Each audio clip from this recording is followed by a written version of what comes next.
낙관노이자들은 뇌에 뭐 우울증에 걸린 사람 21명, 건강하고 행복한 사람 19명을 대상으로 해서 이제 이게 모집단이죠. 그 집단에서 이제 실험을 했는데 fMRI라거나 이전에 이제 뇌파를 찍는 거죠. 그렇게 했을 때 이 우울증에 걸린 사람하고 건강하고 행복한 사람하고 이 사람들의 이제 A라는 그룹과 B라는 그룹을 나눠서 봤을 때 이제 어떤 차이가 있느냐 하는 거죠. 그래서 초기 40분간 우울한 사람을 또 NACC 아까 이게 이제 활성화되더라. 근데 이제 우울한 사람들은 이후에 금방 감소해 버린다는 거죠. 이지 검사, 뇌파 검사를 했을 때 우울증에 걸린 사람들은 좌방구 활성이 우방구보다 더 낫다. 우방구 활성화된다 그랬죠. 아까 그 공포뇌를 가진 사람들. 그 다음에, 아이고,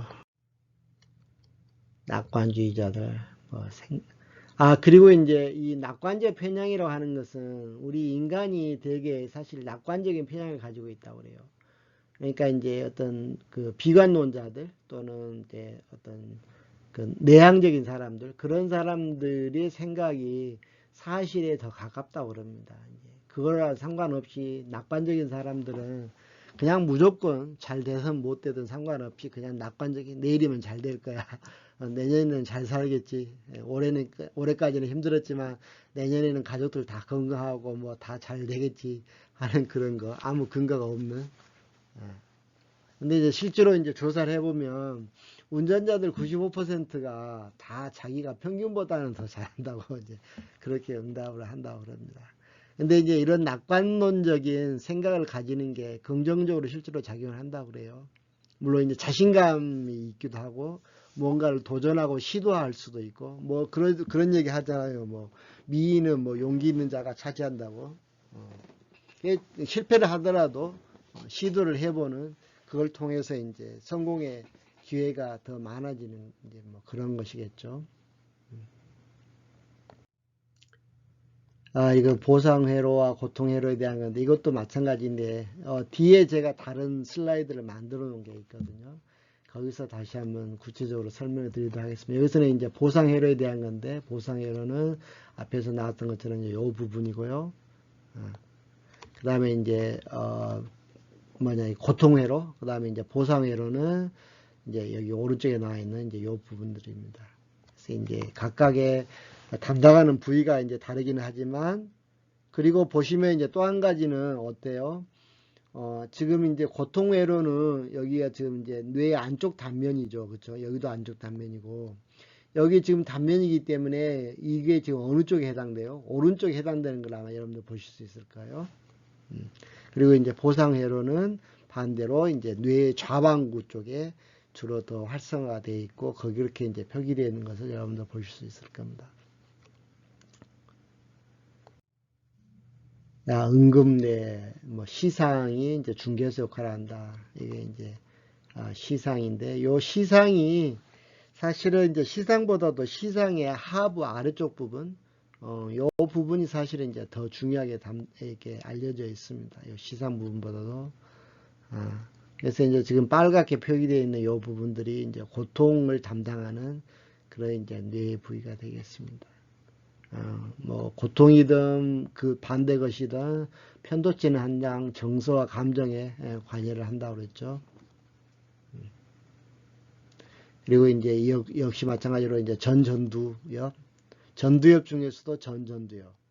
전두엽은 이제 앞쪽 머리 위 꼭대기 그 부분까지 넓게 펼쳐져 있는 것이고 그 중에서도 전두엽이라 그래가지고 우리 바로 앞 이마에 해당되는 그 부분에서 주로 이제 담당을 하게 됩니다.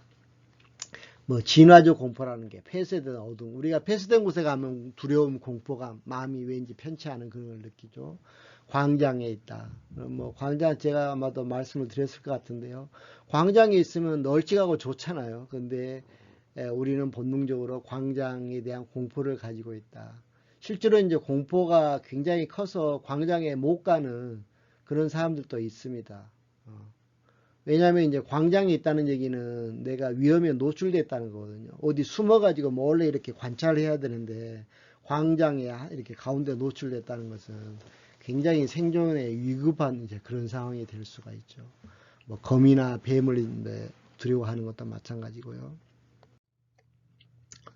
그다음에 뭐 편도체가 항상 관여를 한다는 거. 근데 이제 이걸 보면 겁먹은 표정을 이제 50ms, 밀리세컨드는 100분의 1초예요. 100분의 1초니까 1초면 찰나죠. 책 똑딱 하는 게 1초죠. 그것을 100등분 한 거니까 그것에 50ms니까 어쩝니까? 똑딱의 똑에 해당되는 거죠. 그만큼 그 짧은 시간 동안만 겁먹은 표정을, 그러니까 뭐 내가 잘 알아차리지 못할 만큼 짧은 시간 동안 그렇게만 보여줘도 우리가 이제 그 색깔이 이렇게 선이 그어져 있는데 그 색이 기울었는지 수직인지 어쩐지 그런 것들을 이제 더 잘 파악한다고 그럽니다. 눈이 사실은 휘둥그레져요. 눈이 동공이 확장이 되거든요. 그래서 이제 어떤 상황을 판단을 잘하게 만들고 아드레날린이 분비가 돼서 뭐 소화나 이런 것들 너 스톱, 올 스톱하고 에너지를 온 힘을 다 모으는 거죠. 근육에 모으는 거죠. 이런 이제 우리 몸에 이제 기전들이 일어난다는 겁니다. 그래서 이제 뭔가 상황을 극복할 수 있는 그런 힘이 생기는 거. 실제로 이제 젖먹은 힘을 다해서 어쨌다 그러는데 실제로 이제 몸이 그렇게 변한다는 겁니다. 편도체가 손상되면 뭐 겁먹은 얼굴이나 분노, 화난 사람, 뭐 얼굴이나 이런 소리 이런 것들이 인지하지 못한다는 거예요. 실제로 그런 사람들이 있어요. 뇌에 어떤 결함이 있어가지고 뭐 그런 거 많아요. 이제 그런 실험들 이렇게 쥐에서 편도체를 제거해버려요. 떼어내버려요. 수술해가지고.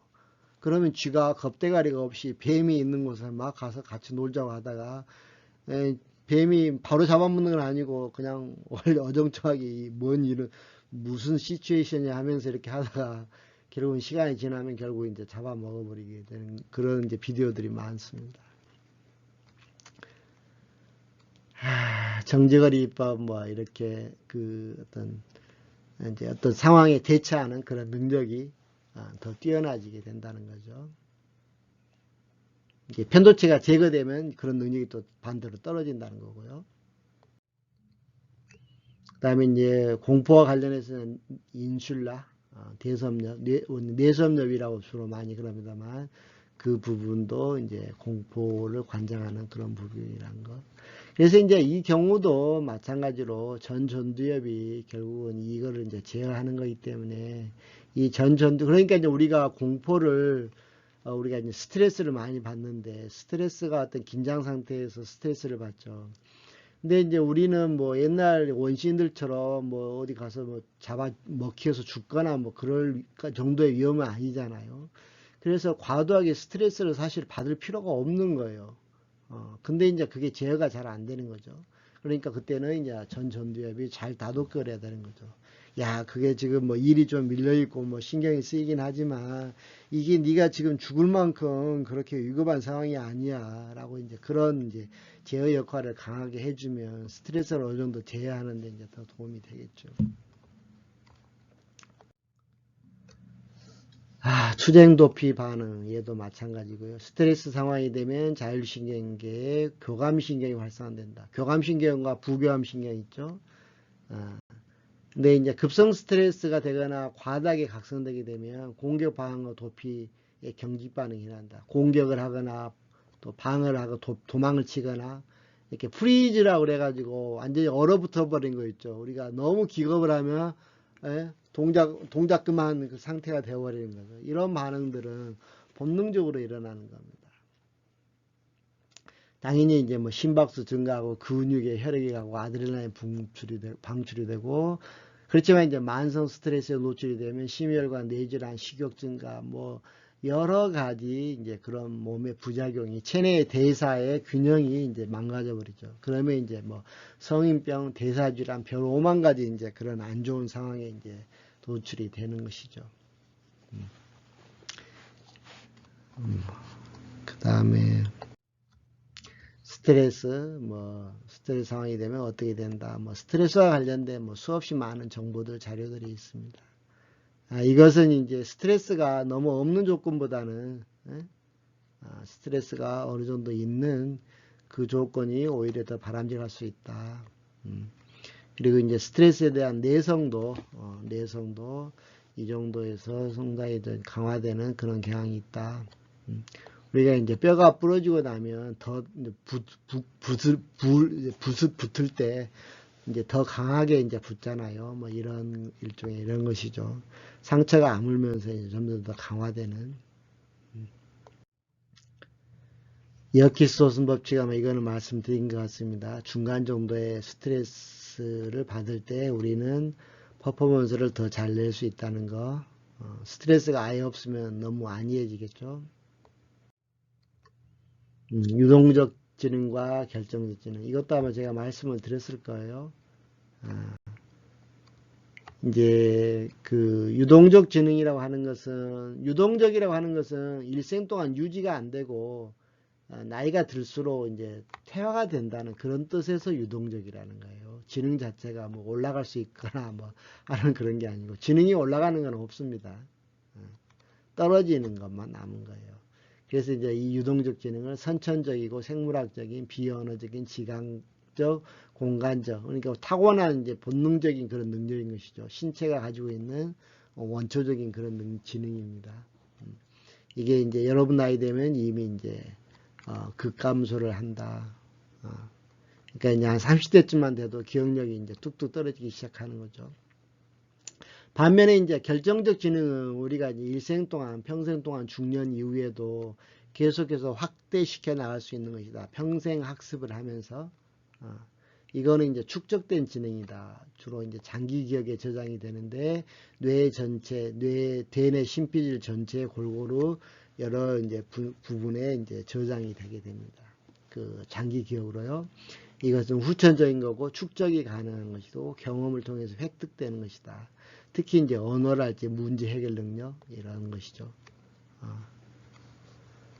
그래서 이제 유동적 지능 플러스 환경적 문화적 영향 이것에 의해서 결정적 지능이 이제 된다. 그러니까 유동적 지능이 당연히 중요합니다.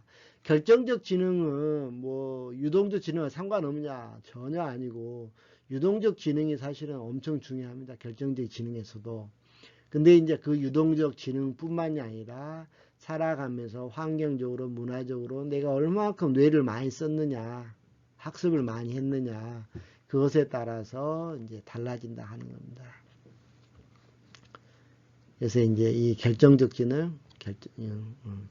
지능이 우리가 이제 학습을 통해서 중년 이후에도 계속해서 확대시켜 나갈 수 있는 그런 지능이다 하는 거죠. 우리가 이제 현명한 사람이 되어지는 겁니다. 결정적 지능이 높아지면 여러 가지 사리 분별력이 생기고 뭐 이렇게 되는 거죠. 네, 이것은 이제 몰입에 대한 건데요. 이 몰입에 대한 이론은 이제 칙센트미하이라고 하는 사람, 칙센트미하이게 이제 발음하기 아마 불편하다고 그래서 사람들이 힘들어하는 그건데요. 97년도에 이제 심리도표라고 하는 것을 이제 발표를 했는데 그 중에서도 이제 관심을 끄는 부분이 이제 플로우라고 하는 몰입이라고 하는 겁니다. 이것은 이제 영어로 되어 있는 이제 그거 이제 국내에서 유통되고 있는 한글로 표현한 이제 그런 도표인데요. 그냥 오리지널 이걸 가지고 이제 말씀을 드리겠습니다. 몰입이라고 하는 것은 뭘까요? 결국 이제 유능함과도 관련이 있는 건데, 몰입은 어떤 것에 아주 고도로 집중한 그런 상태인 것이죠. 그쵸? 몰입이 되는 상황은 일반적으로 어떤 상황에서 몰입이 될까요? 원시인들을 예를 들면 사냥을 할 때 몰입이 되겠죠. 그렇겠죠. 사냥감을 관찰을 하면서 언제 어떤 방법으로 얘를 잡을까라고 할 때 굉장히 집중을 하고 그럴 때 어떻게 됩니까? 눈과 손과 발과 신체의 모든 부위가 앞으로 이렇게 향하게 되겠죠. 그렇죠? 그게 이제 일반적으로 행동이 나타나는 몰입의 상태입니다. 근데 우리가 공부를 하든 어떤 것을 연구를 하든 뭔가 작업을 하든 어떤 간에 몰입을 하는 것은 어렵고 가치 있는 일을 이루기 위해서 자발적인 노력을 한다. 누가 시켜서 하는 게 아니라 내 스스로 내 몸이 알아서 집중을 하는 그런 상태겠죠. 그래서 그게 육체적으로든 정신적으로든 한계 상황까지 끌어올려가는 것이죠. 그러니까 난이도가 낮은 일이 아니라 난이도가 높은 일을 집중해서 하는, 우리가 학습 공부를 할 때도 실제로 보면은 굉장히 집중력 있게 막 이렇게 막 해서 공부가 잘 되는 그런 상황이 들어있죠. 예. 공부가 이렇게 하다 보면 더러 이제 막 의욕이 불타고 굉장히 편안한 마음으로 고도의 집중력을 발휘해서 이렇게 공부를 하는 그런 순간이 있을 겁니다. 그때 바로 이제 가장 높은 성과를 낼 수 있다는 겁니다. 어떤 학습이나 일이나 업무나 효율을 가장 극대화할 수 있는 조건이 바로 그것이라고 하는 것이죠. 그래서 이제 보시면 여기서 이제 어떤 걸 가지고 갈까? 이걸로 할까? 예. 그래서 이제 챌린지는 어떤 도전인 것이죠. 내가 해야 될 일, 업무 그런 것이죠. 그게 너무 낮으면 재미가 없어요. 챌린지가 만약에 너무 낮다. 챌린지가 너무 낮고 만약에 내가 능력이 뛰어나다, 능력이 뛰어나다. 그러면 릴렉세이션, 완전히 그냥 흥미를 잃어버리는 그런 상태겠죠. 반대로 내 능력이 안 되는데 난이도가 높다 그러면 어떻게 됩니까? anxiety, 불안을 느끼게 됩니다. 당연히 그러겠죠. 내가 그게 안 되는데 지금 난이도가 높은 일을 내가 해결해야 한다 그러면 당연히 근심 걱정이 되고 불안해지고 그러겠죠. 그래서 이 난이도가 어느 정도 있고 난이도도 높고 내가 그것을 해결할 수 있는 능력도 높은 조건, 바로 이 조건일 때 내가 몰입을 할 수 있게 된다는 겁니다. 이게 굉장히 중요한 거예요. 그래서 이거는 이제 한편으로 보면 이제 스트레스하고도 좀 관련이 있는 부분인데 원리가 같은 거죠. 그러니까 난이도가 너무 낮은 거나 너무 높은 것보다는 내가 적절하게 달성할 수 있는, 성취할 수 있는 정도의 일을 골라서 하는 게 중요하다. 그러니까 내가 예를 들어서 목표를 정한다 할 때도 내가 달성하기 곤란한 아주 어려운 장기간의 그런 계획을 세우는 것보다 단기간의 계획, 오늘 하루나 내일 짧은 기간 동안 내가 성취할 수 있는 그런 목표를 세워서 달성하라는 거죠. 그랬을 때 내가 성취감을 맛볼 수 있다는 거죠.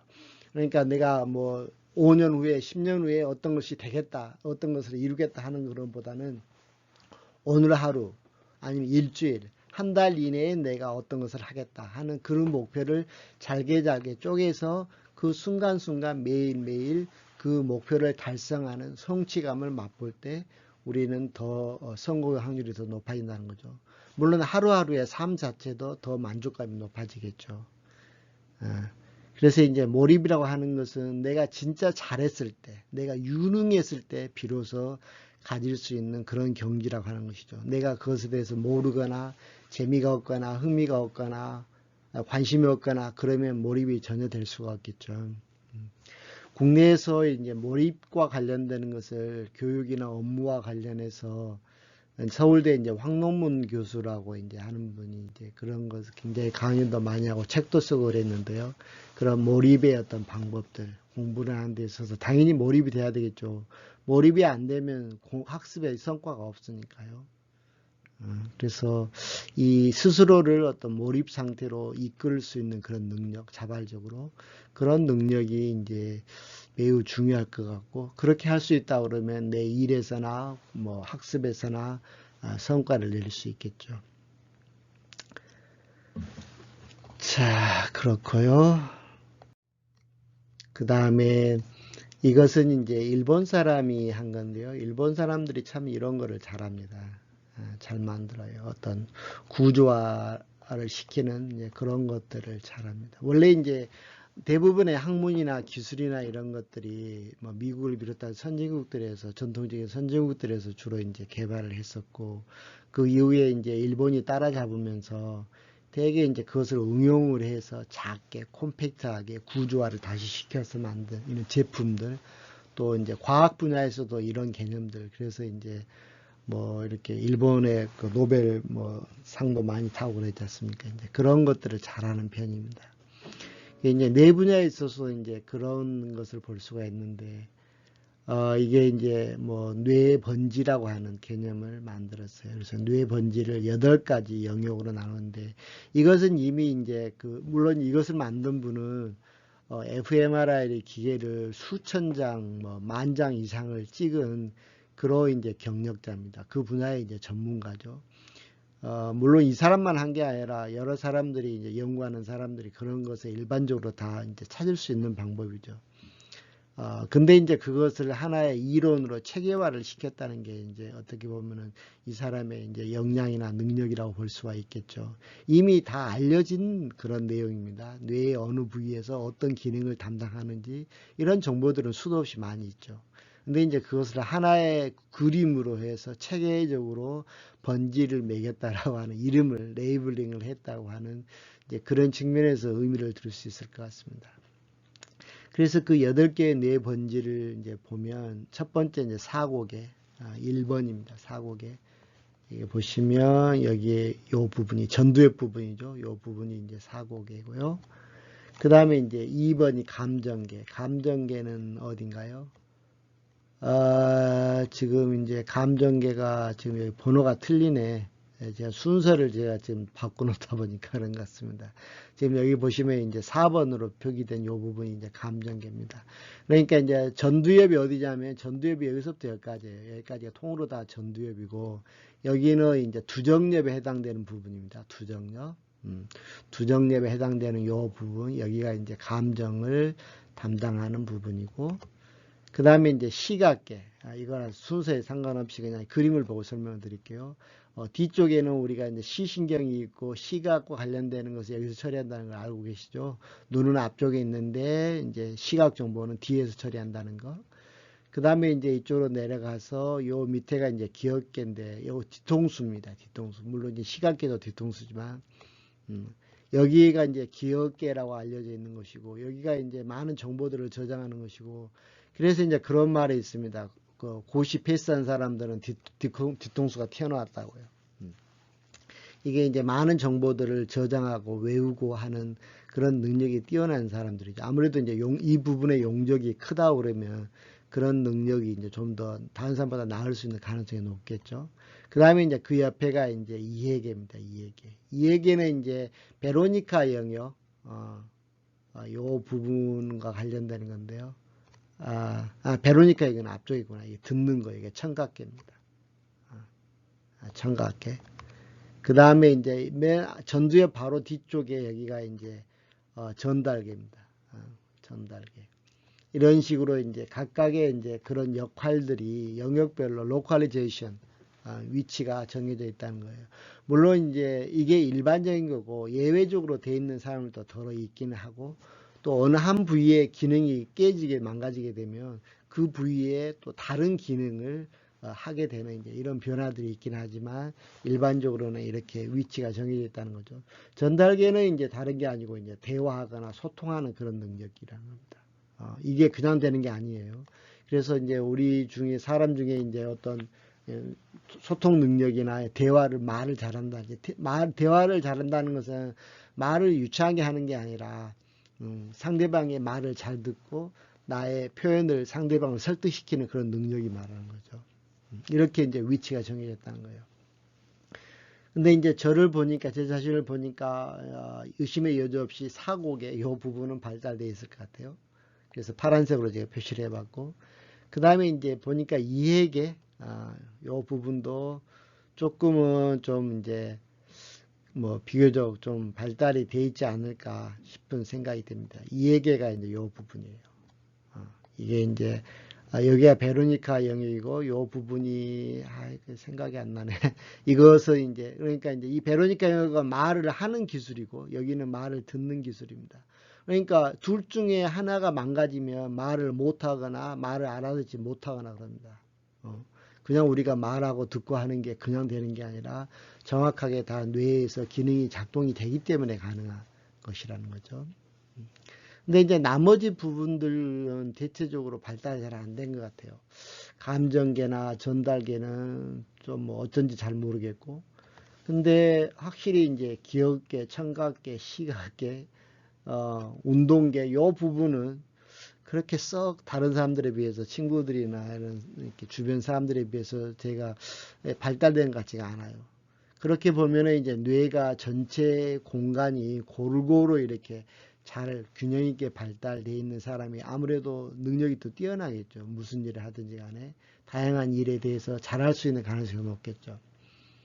근데 이제 지금 이렇게 분석한 게 맞다고 그러면 저는 어느 특정한 일에만 국한된 그런 부분에서 다른 사람보다 좀 더 뛰어난 그런 능력을 발휘할 수 있고, 다른 여러 가지 일에 대해서 또 두각을 나타내기가 좀 어려운 그런 이제 구조를 가지고 있다고도 볼 수가 있을 것 같습니다. 자, 이제 제가 앞에서 이제 말씀드렸던 요 앞에 슬라이드에서 이제 말씀드렸던 내용이 이제 접근 동기와 회피 동기 이제 그런 부분을 말씀을 드렸었죠. 접근 동기와 회피 동기에 있어서 이제 제가 에피소드를 한 가지 좀 소개를 드리면, 제가 이제 고1 때 섬에서 이제 목포로 나와가지고 고등학교를 다니던 무렵에 1학년 1학기 때까지는 그래도 뭐 시험도 잘 보고 뭐 긴장을 하고 스트레스도 많이 받았겠지만 뭐 그런 대로 뭐 이렇게 했던 것 같아요. 근데 2학기 들어서면서 어느 순간에 갑자기 어떻게 뭔지 그걸 모르겠는데 이제 우리 학교에서 이제 뭐 월말고사나 이렇게 중간고사나 이렇게 뭐 시험을 보죠. 기말고사, 학기말고사나 이렇게 몇 번을 한 학기에 이렇게 몇 번씩 시험을 보는데, 이상하게 시험 기간이 되면 대개는 이제 한 열흘, 2주일 정도 남겨놓고 관심 있는 과목들부터 조금 이렇게 보다가 시험 기간 정작 한 일주일 이렇게 닥치면 시험 공부를 할 수가 없었어요. 이유를 몰랐어요. 근데 그 병이 1학년 내내, 2학기 내내 그랬고, 2학년, 3학년 때는 아예 그냥 자포자기 상태로 얘들 다 뭐 대학교 입시 시험 공부를 열심히 하는데 저는 공부를 할 수가 없었어요. 왜 그런지도 몰랐고, 진짜. 그래서 그 이유를 모른 채로 살았고, 이제 50대가 됐는데, 50대가 되면서 이제 뇌과학을 좀 접해보고 심리 상담도 받고 하면서 저도 모르는 사이에 문득 이제 생각이 들었는데, 그게 뭐였냐? 이게 바로 회피동기다. 생각을 해보니까 공부가 저한테는 뭔가 유능함의 어떤 하나의 어떤 소재였던 것 같아요. 그게 이제 중학교 때, 중1 때 사춘기가 되기도 했는데, 어쨌든 그때 좀 섬에서 공부를 좀 잘한다고 뭐 이렇게 칭찬도 받고 그러면서 그 아버지가 좋아하시고 막 그러면서 저도 모르게 이제 공부에 대한 정체성이 생긴 것 같아요. 아, 공부는 내 거. 나 이거 내 거 할래. 공부 자신 있어. 나 공부 유능한 것 같아.